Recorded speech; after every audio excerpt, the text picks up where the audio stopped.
berjumpa lagi dengan saya, Andi Patimatul Islamiyah. Di video kali ini kita akan membahas mengenai interaksi makhluk hidup dengan lingkungannya.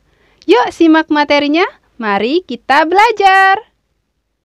Istilah penting yang akan kita pelajari pada interaksi makhluk hidup dengan lingkungannya diantaranya yaitu lingkungan, ekosistem, saling ketergantungan, dan pola interaksi. Ada yang tahu tidak apa yang dimaksud dengan lingkungan? Jika kalian tahu, tulis di kolom komentar ya.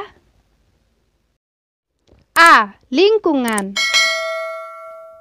Lingkungan berasal dari kata environment, di mana lingkungan adalah segala sesuatu di luar individu. Lingkungan terdiri dari dua komponen utama, yaitu komponen biotik dan komponen abiotik. Yang pertama, komponen biotik terdiri atas makhluk hidup seperti manusia, hewan, tumbuhan, dan jasad renik. Yang kedua, komponen abiotik terdiri atas benda-benda tidak hidup, di antaranya air, tanah, udara, dan cahaya. Tugas 1. Perhatikan gambar di bawah ini. Tentukanlah komponen biotik dan komponen abiotik dari gambar akuarium di samping.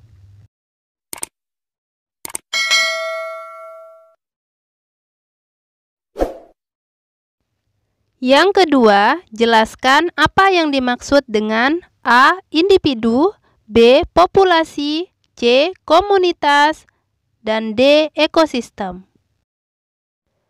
Yang ketiga, apakah yang diperlukan untuk tetap menjaga ekosistem tetap sehat? Contohnya ikan dalam akuarium seperti gambar di samping. B. Hal-hal yang ditemukan dalam suatu lingkungan. Setiap makhluk hidup memerlukan lingkungan sebagai tempat hidupnya. Tempat hidupnya ini dinamakan dengan habitat.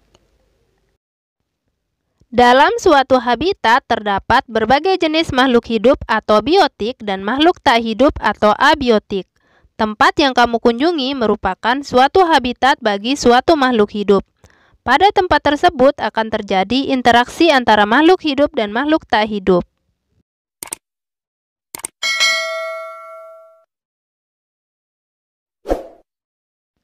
Supaya lebih paham, coba sebutkan tempat-tempat yang kalian kunjungi hari ini. Tulis di kolom komentar ya, atau di buku catatan kalian. Misalnya, kalian pergi ke sekolah, lapangan olahraga, toko buku, sawah, kebun, dan lain-lain. Tempat-tempat itu merupakan suatu habitat bagi suatu makhluk hidup karena terjadi interaksi antara makhluk hidup dan makhluk tak hidup. Tugas 2. Yang pertama, pilihlah salah satu tempat di bawah ini.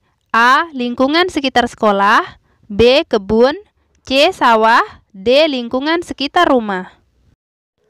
Yang kedua, buatlah tabel hasil pengamatan tentang makhluk hidup dan makhluk tak hidup yang ada di tempat tersebut seperti pada tabel di bawah ini.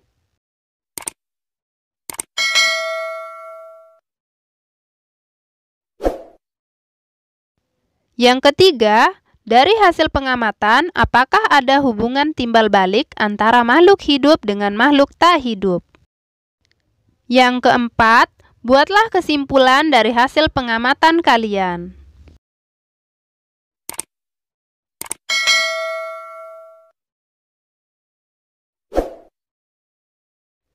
Jangan lupa support channel Andi Patimatul Islamiyah dengan cara klik like, komen, share, dan subscribe. Jangan lupa kunjungi playlist Andi Patimatul Islamiyah karena dalam satu buku akan dijadikan satu playlist. Jangan lupa kunjungi komunitasku juga ya. Thanks for watching. See you next time. Bye-bye.